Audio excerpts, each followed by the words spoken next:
Good morning, friends. We are studying the subject auditing. Chapter number 2, checking, vouching, and audit report. Okay, guys. Now, in this lecture, we are going to study auditing and assurance standard. Actually, we have already started, right? Last lecture से हम लोगों ने already start कर दिया था auditing and assurance standard. Auditing and assurance standard, इसमें हम लोग इस चैप्टर में मतलब auditing and assurance standard 1, 2, 3, 4, 5, 28 and 29 पढ़ने वाले हैं.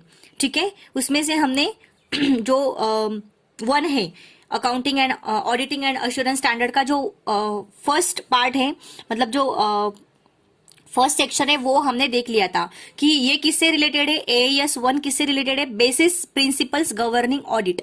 ऑडिट करते समय किस किस चीजों का ऑडिटर ध्यान रखना चाहिए, ये सब चीजें यहाँ पे इंक्लूड है, जो कि मैंने लास्ट लेक्चर में आपको एक्सप्लेन की थी कि इंटीग्रिटी, ऑब्जेक्टिविटी एंड इंडिपेंडेंस होना चाहिए, कॉन्फिडेंशियलिटी होनी चाहिए, ऑडिटर ने कौन सी चीजों का ध्यान रखना चाहिए कॉन्फिडेंशियल डॉक्यूमेंट्स के बारे में, स्किल क्या होना चाहिए, स्किल एंड कॉम्पिटेंस क्या होना चाहिए, then work perform by others, मतलब कौन से चीज पे ऑडिटर दूसरों पे डिपेंड रह सकता है, एंड वो उसके खुद पर भी कौन से चीजें उस पे डिपेंड रह सकता है खुद पर भी. ठीक है, सो ये सब चीजें इंटरनल चेक सिस्टम पे डिपेंड रह सकता है एग्जामिन करने के लिए. ओके, देन डॉक्यूमेंटेशन क्या क्या होने चाहिए, प्लानिंग कैसी होनी चाहिए, ऑडिट एविडेंस कौन से होने चाहिए, accounting system and internal control का मैनेजमेंट कैसा होना चाहिए. ठीक है, ऑडिटिंग रिपोर्ट के बारे में ऑडिटर ने क्या करना चाहिए, ये सब चीजें यहाँ पे इंक्लूड है. ठीक है, ऑडिटिंग एंड एश्योरेंस स्टैंडर्ड 1 में. Now we are going to study AAS 2. ठीक है, ऑडिटिंग एंड एश्योरेंस स्टैंडर्ड 2, जो कि रिलेटेड है objectives and scope of the audit of financial statement. क्या ऑब्जेक्टिव है ऑडिट का एंड उसका स्कोप कितना है. ठीक है, ये चीजों के लिए The objective of an audit of financial statement is to enable an auditor to express an opinion as to the truthfulness and fairness of financial statements. एक ऑब्जेक्टिव है ऑडिट का कि मतलब ऑडिटर क्या करता है, फाइनेंशियल स्टेटमेंट प्रिपेयर करता है. क्यों करता है, क्यों ऑडिट करते हैं ऑर्गेनाइजेशन? बिकॉज मतलब ऑडिट ऑफ फाइनेंशियल स्टेटमेंट का ऑडिट क्यों किया जाता है? क्योंकि ऑडिटर को बिजनेस का जो भी ट्रांजेक्शन्स है, जो भी फाइनेंशियल ट्रांजेक्शन है, उसके ट्रुथ, मतलब उसका जो ट्रूथफुलनेस है वो ट्रांजेक्शन का, वो एक्सप्रेस करने के लिए, उसका मतलब वो जो ट्रांजेक्शन है उसका फेयरनेस, उसका ट्रूथफुलनेस एक्सप्लेन करने के लिए, एक्सप्रेस करने के लिए ऑडिट का फाइनेंशियल स्टेटमेंट का ऑडिट किया जाता है. ठीक है, ये चीजें आप ध्यान में रखो. The auditor gives reasonable assurance. Auditor क्या करता है, अश्योरेंस देता है कि his expert, that is his expert opinion, है ना, उसका एक एक्सपर्ट ओपिनियन देता है वो. But he doesn't certify the financial statement, but वो फाइनेंशियल स्टेटमेंट को सर्टिफाई नहीं करता है. वो उसका ओपिनियन देगा लेकिन उसको सर्टिफाई नहीं करेगा. While determining the scope of audit of financial statements, the auditor should consider factors. अगर स्कोप की बात करें, ऑडिट के स्कोप की बात करें, फाइनेंशियल स्टेटमेंट के ऑडिट के स्कोप की बात करें, तो ऑडिटर को कंसिडर करना चाहिए कौन से फैक्टर्स, जैसे कि टर्म्स ऑफ एंगेजमेंट, कितना टर्म है ऑडिट का, है ना, then requirements of relevant legislation and pronouncements of ICAI. ठीक है, the terms of engagements can not restrict the scope of an audit. ठीक है, that is prescribe by the pronouncement of. ठीक है, ये सब करने लिखने की, आपको ये सब पढ़ने की भी जरूरत नहीं है. आपको सिर्फ such as terms of engagement इतना ही पढ़ो. ठीक है, ऑडिटर एक रीजनेबल अश्योरेंस देता है, इट मीन्स कि उसका ओपिनियन देता है, एक एक्सपर्ट ओपिनियन देता है, but he doesn't certify the financial statements. ठीक है, अगर बात करें स्कोप ऑफ फाइनेंशियल स्टेटमेंट के ऑडिट के स्कोप की, तो वो ऑडिटर को कुछ फैक्टर्स चेक करने होते हैं, कुछ फैक्टर्स को एग्जामिन करना होता है, जैसे कि टर्म्स ऑफ एंगेजमेंट. ठीक है, उसका वो कितने टर्म तक, मतलब उसका टर्म क्या है एंगेज रहने का ऑडिटर का. ठीक है, उस ऑर्गेनाइजेशन से. ठीक है, तो ये चीजें यहाँ पे ध्यान रखनी होगी. देन नेक्स्ट हमारा ऑडिटिंग एंड एश्योरेंस स्टैंडर्ड है 3. ठीक है, जो कि रिलेटेड है डॉक्यूमेंटेशन से. किससे रिलेटेड है? डॉक्यूमेंटेशन। मतलब यहाँ पे सिर्फ स्टैंडर्ड्स दिए हुए हैं कि आपको कि ऑडिटर को किस तरह से काम करना चाहिए, ऑडिटर्स कौन होगा, किस तरह से काम करना चाहिए, ये सब स्टैंडर्ड्स यहाँ पे दिए हुए हैं। ठीक है। सो डॉक्यूमेंटेशन, डॉक्यूमेंटेशन में क्या, ये स्टैंडर्ड में the auditor to prepare sufficient and appropriate audit documentation that provides a base for the preparation of audit report and proof that the audit was conducted in accordance with AAS and applicable legal and regulatory requirements. Okay, it means कि ये जो standard है ये auditor को एक sufficient and appropriate documents provide करता है, audit documentation. ठीक है, सॉरी, ऑडिटर को प्रिपेयर करना होता है डॉक्यूमेंटेशन। ठीक है, auditor to prepare sufficient and appropriate audit documentation, prepare करना पड़ता है ऑडिटर को। ठीक है, जो कि वो डॉक्यूमेंटेशंस को की जो प्रोवाइड करता है base for the preparation of audit report, जिसके बेस पे वो डॉक्यूमेंटेशन के बेस पे वो ऑडिट रिपोर्ट बनाता है।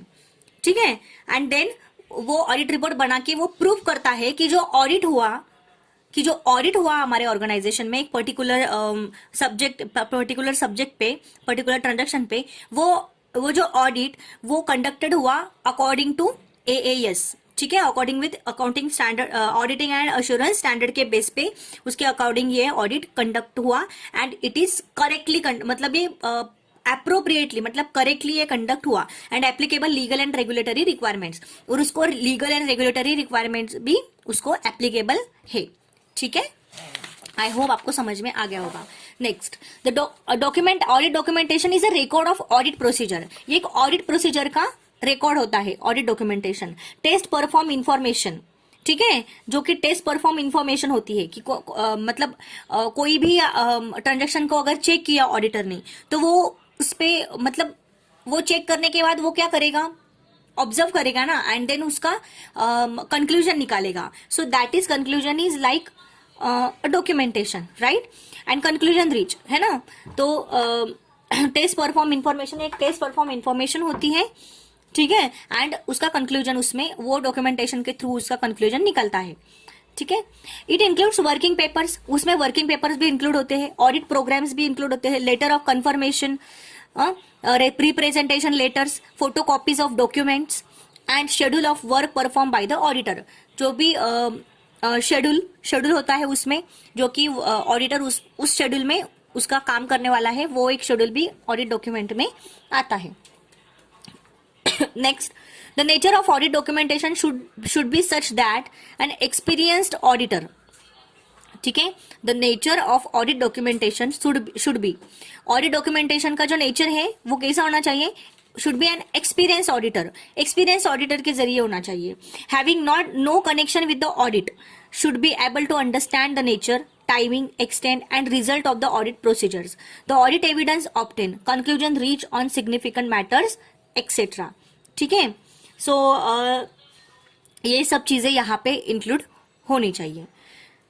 ठीक है, फंक्शंस क्या होते हैं ऑडिट डॉक्यूमेंटेशन करते वक्त ऑडिटर को, to provide support to auditor's report को सपोर्ट करने के लिए डॉक्यूमेंटेशन जरूरी है। To provide an evidence that, ये एविडेंस प्रोवाइड करती है कि the audit was audit plan करके ही किया था, and perform in accordance with standards, and perform किसके अकॉर्डेंस परफॉर्म हुआ, वो अकाउंटिंग स्टैंडर्ड के तहत। ठीक है, and applicable legal and regulatory requirements, the ad the auditor is conducting and supervising audit. ठीक है, the auditor should have a set procedure to maintain its confidentiality. Auditor को एक उसकी प्रोसीजर वो सेट करता है, उसके कॉन्फिडेंशियलिटी जो भी हाइड इंफॉर्मेशन है उसको डिस्पोज ना हो, इसकी वो केयर रख के वो उसका प्रोसीजर सेट करता है। Safe custody, protect its integrity, उसकी इंटेग्रिटी प्रोटेक्ट करके, enable its accessibility and retrievability and enable its retention for a period sufficient to meet the needs of the firm and legal and professional requirements. ठीक है, so ये था audit documentation का। Read करो guys, only अपने आप समझ में आ जाएगा। Next, auditing and assurance standard 4। ठीक है, द ऑडिटर्स रिस्पॉन्सिबिलिटी, ये किससे रिलेटेड है? 4, auditor's responsibility to consider fraud and error in an audit of financial statement. Auditor को कंसिडर करना है फ्रॉड एंड एरर। ऑडिटर की रिस्पॉन्सिबिलिटी है कि इसमें देखें ट्रांजेक्शन में फ्रॉड एंड एरर क्या हो रहे हैं फाइनेंशियल स्टेटमेंट्स में, ठीक है। ये कंसिडर कर मतलब ये फ्रॉड एंड एरर फाइंड करने के लिए ये स्टैंडर्ड का यूज करना पड़ता है AS4 का, ठीक है। So primary and very very important responsibility of the fraud and errors of the auditor regarding to fraud and errors, ठीक है। जैसे कि हो गया governance and management of the entity, ठीक है। सो गवर्नेंस एंड मैनेजमेंट मतलब जो भी मैनेजमेंट है हमारी संस्था का, हमारी ऑर्गेनाइजेशन का, उसमें जो भी फ्रॉड हो रहा है, जिसमें उसमें उसके फाइनेंशियल स्टेटमेंट में जो भी फ्रॉडिंग हो रहा है उसको देखना, ठीक है, उसको चेक करना। The management designs and operates accounting and internal control system. Management create करती है accounting and internal control system भी उनकी होती है खुद की। टू डिस्चार्ज दिस रिस्पॉन्सिबिलिटी, ये जो रिस्पॉन्सिबिलिटी है उसको डिस्चार्ज करने के लिए, है ना। ऑलरेडी ऑर्गेनाइजेशन ने उनकी इंटरनल कंट्रोल सिस्टम उन्होंने ऑपरेट की होती है, उन्होंने ऑलरेडी इस्टेब्लिश की होती है, क्योंकि ये चीजें रिड्यूस होने के लिए, फ्रॉड, करप्शन, एनीथिंग, है ना। So and it is in the management's responsibility, ये मैनेजमेंट की रिस्पॉन्सिबिलिटी है to ensure the integrity of the entity's accounting, है ना। ये मैनेजमेंट की, जो ऑर्गेनाइजेशन में जो मैनेजमेंट है उनकी रिस्पॉन्सिबिलिटी होती है कि उनके बिजनेस में ये चीजें ना हो, फ्रॉड ना हो, एरर्स ना हो, करप्शन ना हो, तो ये चीजें उनकी रिस्पॉन्सिबिलिटी होती है। और कि हमारी जो एंटिटी की मतलब हमारे जो ऑर्गेनाइजेशन की जो इंटीग्रिटी है वो बनाए रखे, है ना, ये उनकी रिस्पॉन्सिबिलिटी होती है। और जो भी हमारे ऑर्गेनाइजेशन के जो भी फाइनेंशियल ट्रांजैक्शंस होते हैं, जो भी फाइनेंस से रिलेटेड जो भी चीजें हैं, है ना, जो भी ट्रांजैक्शन है, जो भी रिपोर्ट से, जो भी स्टेटमेंट्स है, उसमें भी एक हॉनेस्टी होनी चाहिए। ये भी जिम्मेदारी मैनेजमेंट की होती है, ठीक है। और उसमें भी कंट्रोल होना चाहिए मैनेजमेंट का। The next term is the auditor gives reasonable assurance. Auditor उसका ओपिनियन, उसका एक्सपर्ट ओपिनियन देता है that financial statements are free from material misstatements, है ना।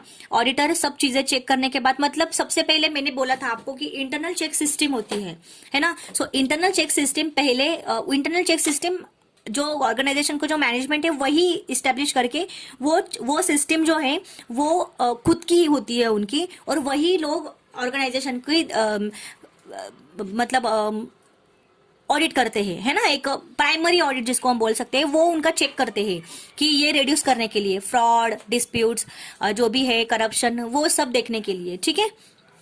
सो उसके बाद ऑडिटर का ये काम थोड़ा सा आसान हो जाता है, क्योंकि इंटरनल चेक सिस्टम जो है उनका जो भी रिपोर्ट होता है, उनका जो भी स्टेटमेंट होता है कि नहीं हमारे ऑर्गेनाइजेशन में ऐसी चीजें नहीं हो रही है, तो ऑडिटर का ये काम आसान हो जाता है फ्रॉड चेक करने के। ऑडिटर का फिर क्या काम रहता है, उनकी रिपोर्ट चेक करना, उनके स्टेटमेंट चेक करना, जो इंटरनल चेक सिस्टम ने चेक किए हैं वो उनके डॉक्यूमेंट्स देखता है ऑडिटर, एंड देन उसके ऊपर वो ओपिनियन देता है। अगर उसको कुछ डाउट आया, अगर सेटिस्फाइड नहीं हुआ auditor, then he will check again, है ना। he will examine again the whole organization financial statements, okay, financial transactions. So this is the process of audit.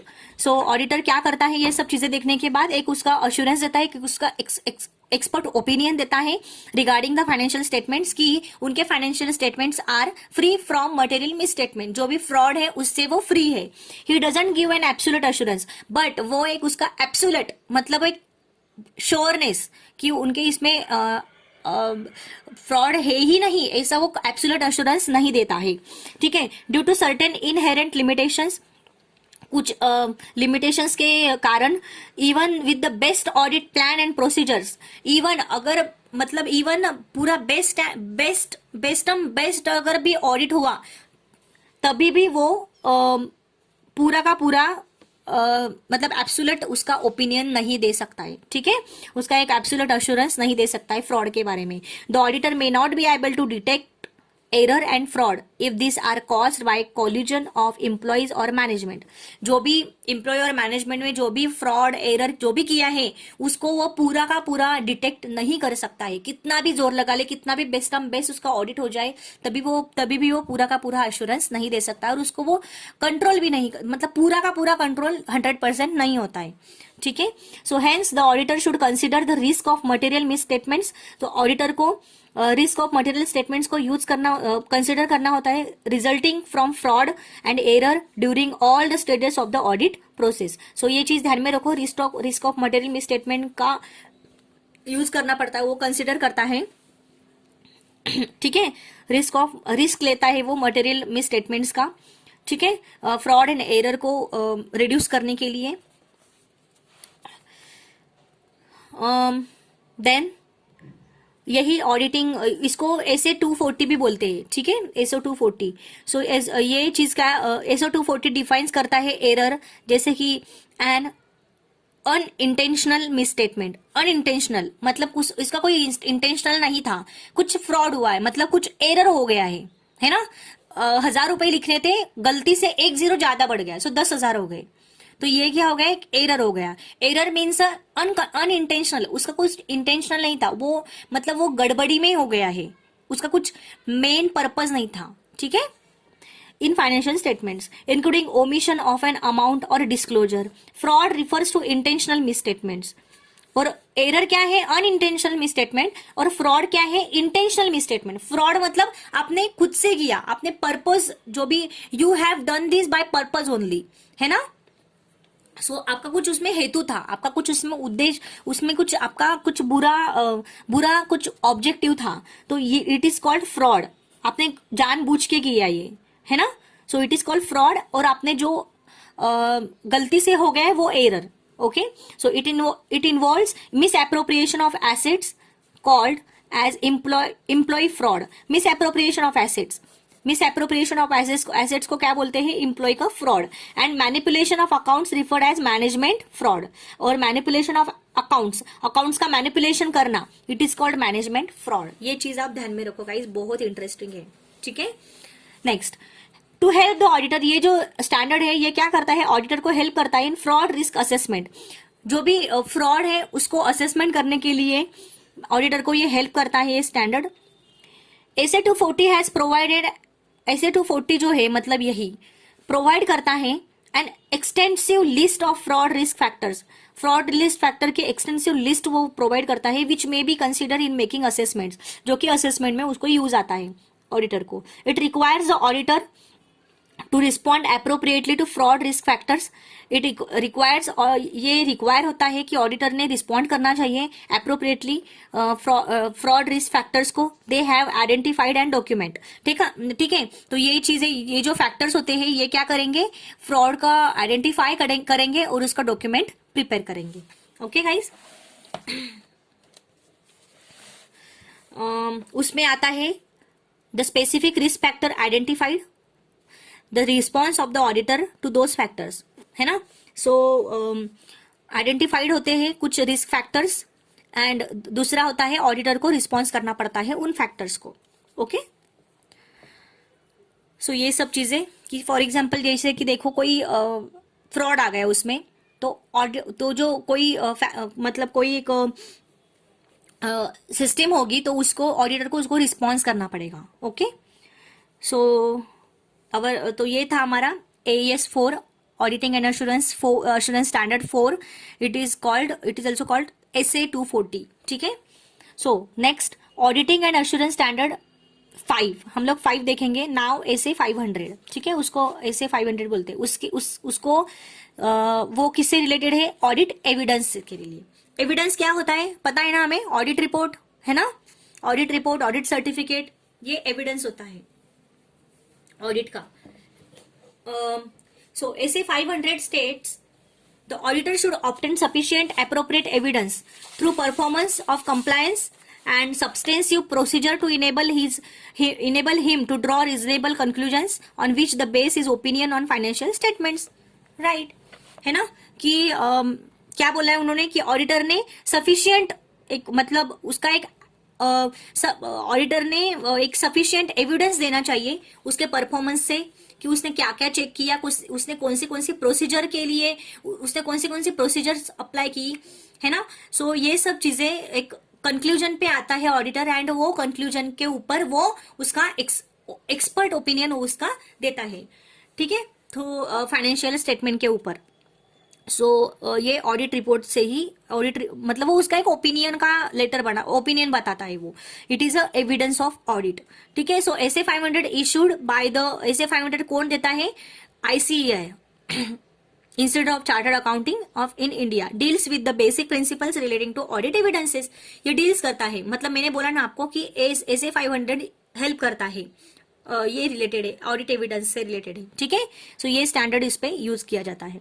The audit evidence needs to be sufficient and appropriate. Audit evidence क्या होना चाहिए, sufficient and appropriate होना चाहिए। Sufficiency मतलब क्या, refers to the quantum of audit evidence obtain, and appropriateness refers to the relevance and reliability of such evidence. उसका कुछ वो रियल एविडेंस होना चाहिए मुझसे, मतलब उस एविडेंस में कुछ असली होना चाहिए, कुछ ट्रुथ होना चाहिए, कुछ रियलेबिलिटी होनी चाहिए, ठीक है। The following factors are to be kept in view before drawing conclusions. लिखने से पहले, कंक्लूजन्स देने से पहले कुछ फैक्टर्स है वो कंसिडर करने चाहिए from the conclusions, from the जो भी एविडेंस है हमारे पास, वो एविडेंस से कंक्लूजन्स निकालने से पहले ऑडिटर को कुछ फैक्टर्स देखने चाहिए, ठीक है। The degree of risk of miss statement in an item, ठीक है। The materiality of an item, the experience gained through previous audit, then the result of audit procedure including fraud and errors which may have been found, ठीक है। the type of information available, the trend indicated by accounting ratios and analysis। ये चीजें ये जो factors है ये consider करने चाहिए ऑडिटर को। So next, procedure to obtain evidence. Evidence को ऑब्टेन करने के लिए प्रोसीजर कौन सी होती है। देर इज 2 प्रोसीजर्स ऑडिट को अडॉप्ट करने के लिए, एविडेंस को अडॉप्ट करने के लिए।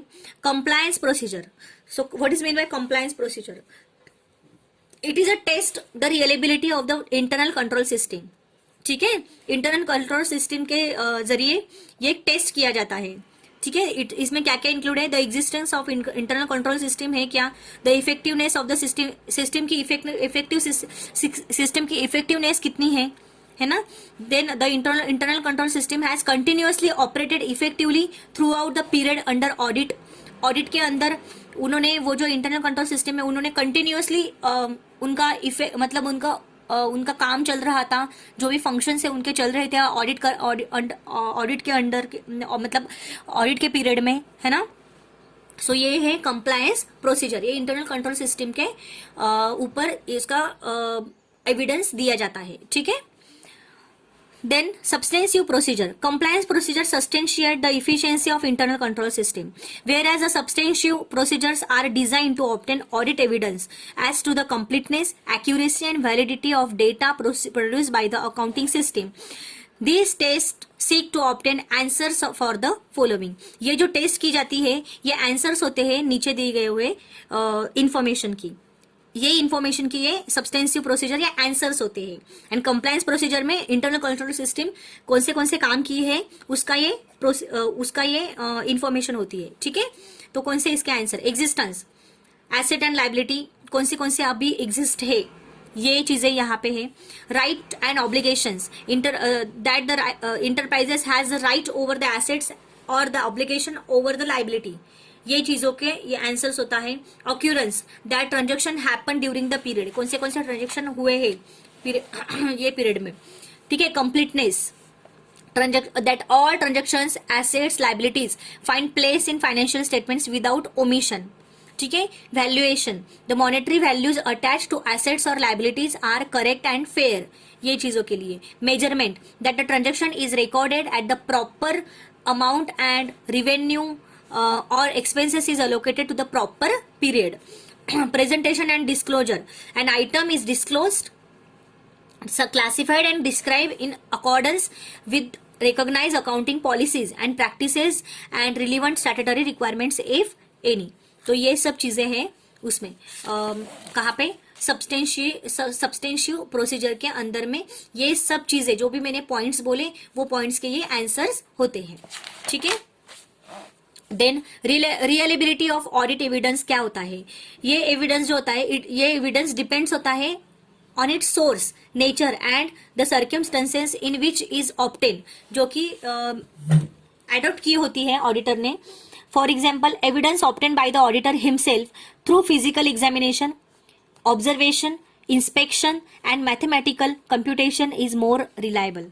ये सब चीजों के मतलब जो जो उसने किया, मतलब physical examination, observation, inspection, mathematical computation जो भी उसने किया, ये सब रियल होते हैं।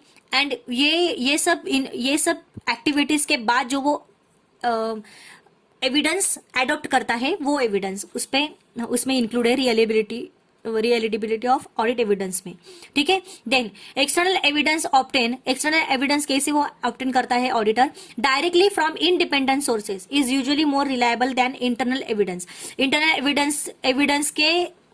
एविडेंस से इंडिपेंडेंट सोर्स जो कि बहुत ज्यादा रिलायबल होती है इंटरनल एविडेंस से, उससे वो एडॉप्ट कर लेता है ऑडिटर। डॉक्यूमेंट्री एविडेंस होते हैं जो कि usually more reliable then oral representation. Oral से ज्यादा रिटर्न रिप्रेजेंटेशन जो होते हैं वो ज्यादा इफेक्टिव होते हैं, तो उसमें ये भी एविडेंस आता है डॉक्यूमेंट्री। तो reliability of internal evidence depends upon the strength of the related internal control system. किस पे डिपेंड होता है वो, स्ट्रेंथ, उनकी इंटरनल कंट्रोल सिस्टम के स्ट्रेंथ के ऊपर रहता है वो इंटरनल एविडेंस, ठीक है। मतलब जितने वो इफेक्टिव होंगे उतना उनके इंटरनल एविडेंस कितना रियलेबिलिटी का पावर ज्यादा होगा, ठीक है, पॉजिटिविटी ज्यादा होगी। ओके, सो ये था AAS 5 SA 500, तो प्रोसीजर ऑडिट एविडेंस का, ठीक है। Next auditing and assurance standard 28। Okay, so उसको बोलते हैं SA 700। तो ये किससे रिलेटेड है, ऑडिटर के रिपोर्ट से, ऑन फाइनेंशियल स्टेटमेंट पे ऑडिटर जो रिपोर्ट देता है उससे रिलेटेड है, ठीक है।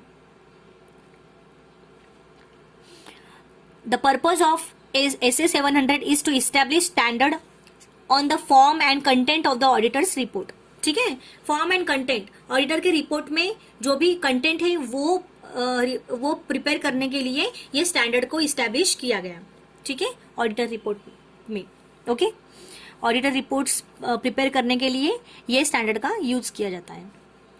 So next auditing and assurance standard 29, ये किससे रिलेटेड है, auditing in a computer information system environment.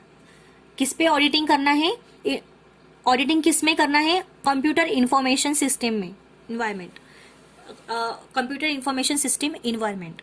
Okay, introduction देखेंगे हम लोग।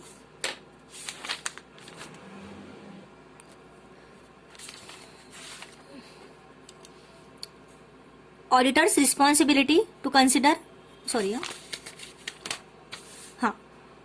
Auditing and assurance standard 29, auditing in computer information systems environment. Introduction देखेंगे कि क्या है ये।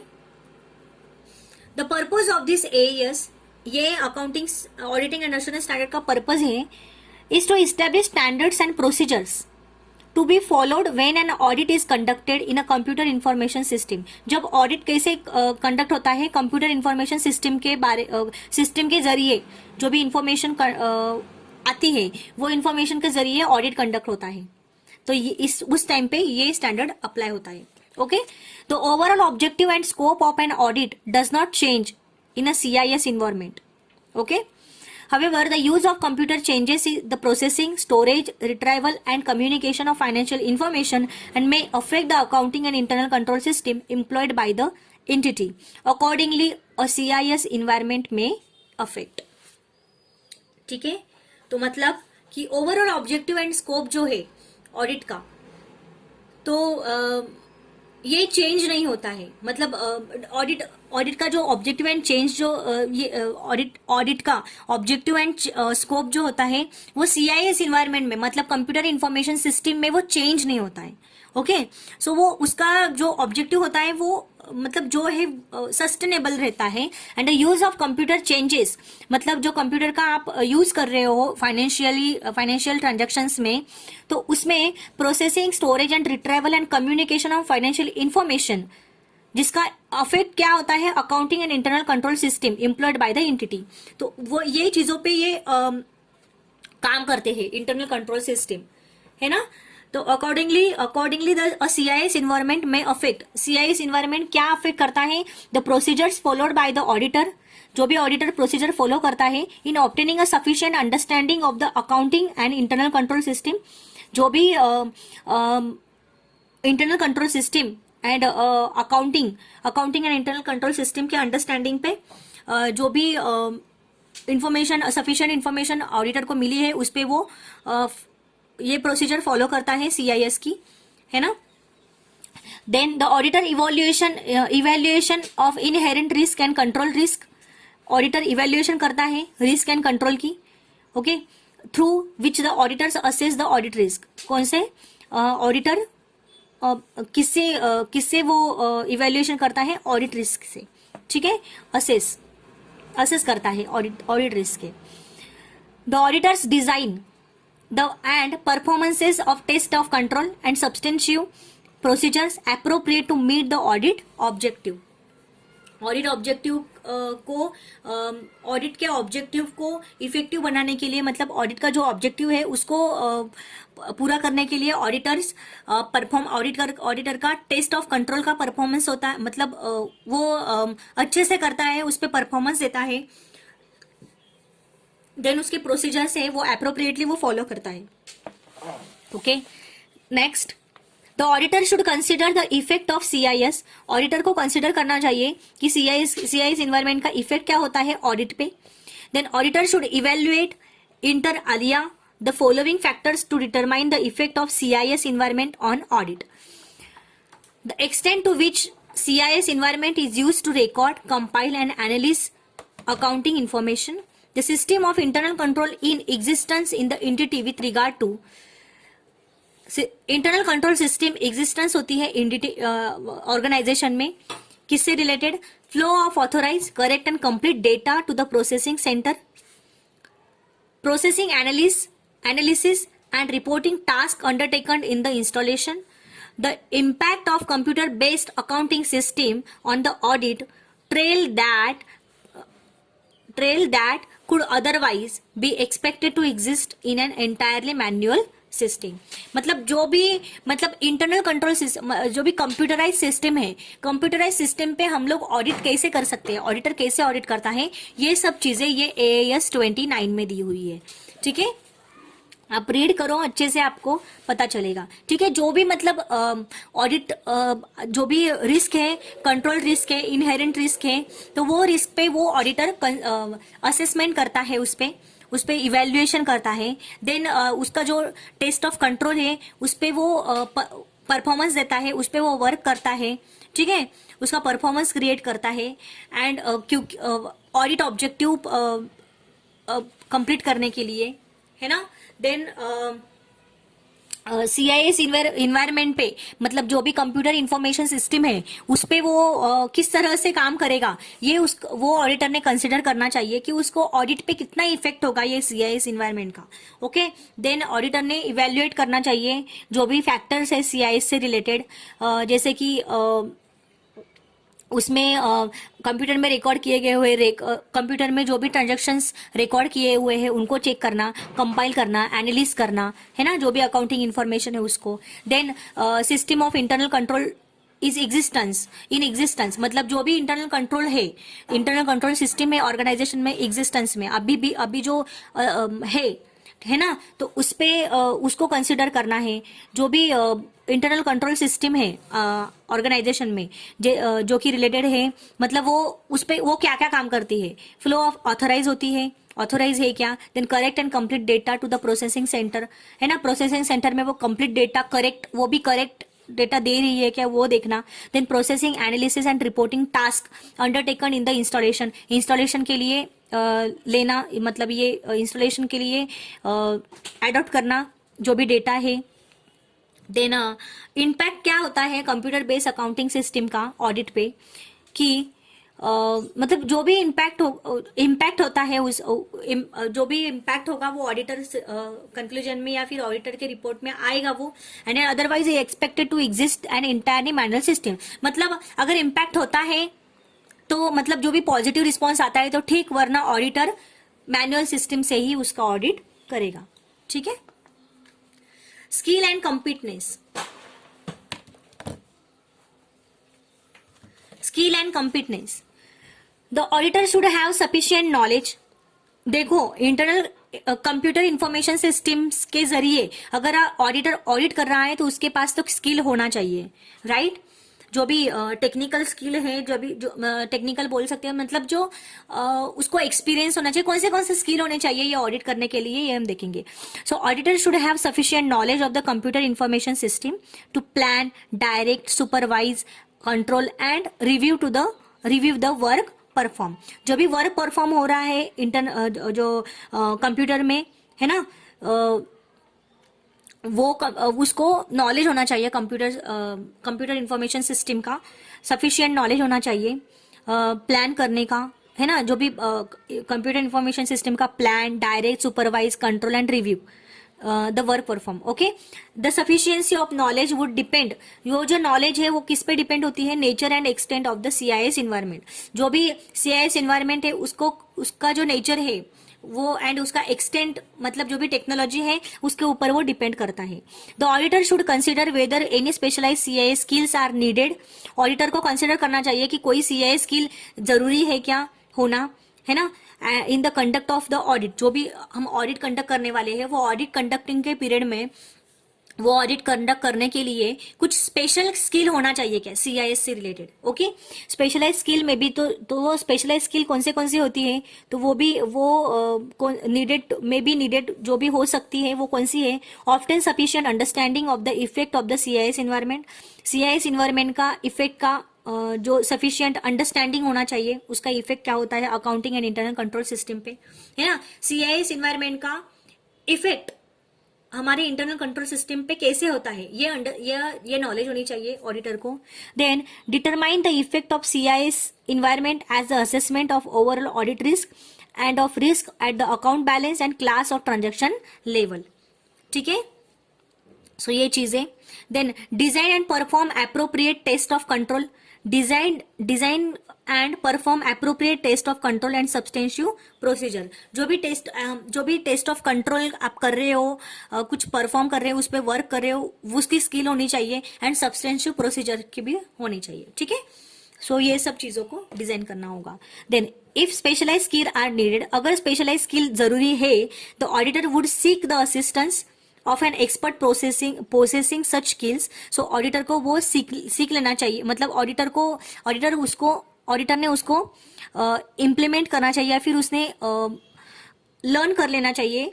ठीक है, कुछ एक्सपर्ट प्रोसेसिंग सच स्किल्स, जो भी एक्सपर्ट स्किल्स होती, एक्सपर्ट पोजेसिंग के जरिए सच स्किल्स हु में either be the auditor staff, जो कि वो कौन हो सकता है वो एक्सपर्ट, ऑडिटर्स के स्टाफ हो सकते हैं, और एन आउटसाइड प्रोफेशनल, जो या फिर वो कोई आउटसाइड प्रोफेशनल भी हो सकते हैं, तो उनसे उसने वो चीजें सीख लेनी चाहिए।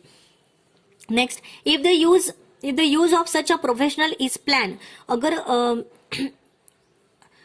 ये जो प्रोफेशनल है उनका जो यूज है वो अगर प्लान है, the auditor should in accordance with AAS 9। So auditor को AAS 9 के तहत काम करना चाहिए, कंसिडर करना चाहिए, using the work of an expert. ठीक है, obtain sufficient appropriate audit evidences उसने अडॉप्ट करने चाहिए, जो कि the work perform by the expert is adequate for the purposes of the audit. जो भी पर्पज है ऑडिट का वो एडिक्वेट, मतलब एक एक्सपर्ट के तहत, है ना, जो भी वर्क परफॉर्म किया है जो कि एक्सपर्ट ने, वो एडिक्वेट होना चाहिए। ठीक है, ऑडिट के पर्पज से। Next, planning should be necessary while you are doing audit, while auditor making audit in the computer information system.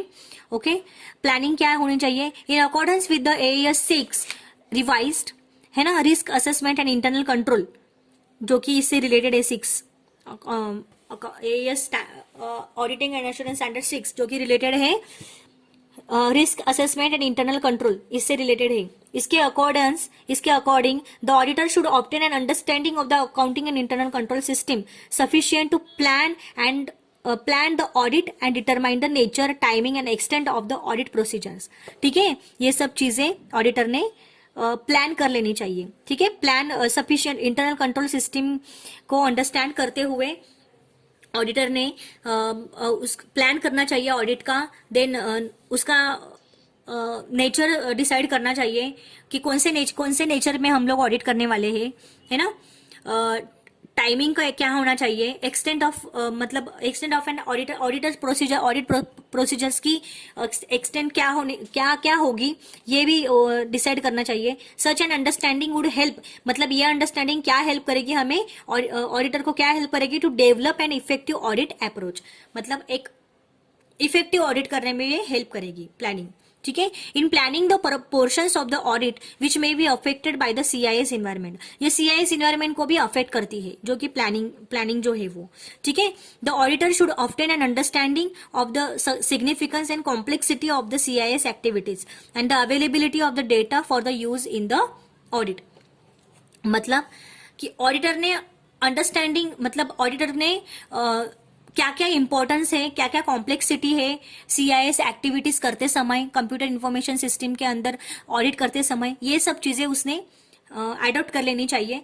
And उसने ये भी देख लेना चाहिए, उसने ये भी अंडरस्टैंड कर लेना चाहिए कि जो भी डेटा है जो कि कंप्यूटर में, मतलब जो भी मैन्युअली नहीं है, जो भी डेटा है उसकी अवेलेबिलिटी है क्या ऑडिट करते समय। ओके, सो ये चीजें प्लानिंग करते समय ऑडिटर ने कंसिडर करनी चाहिए।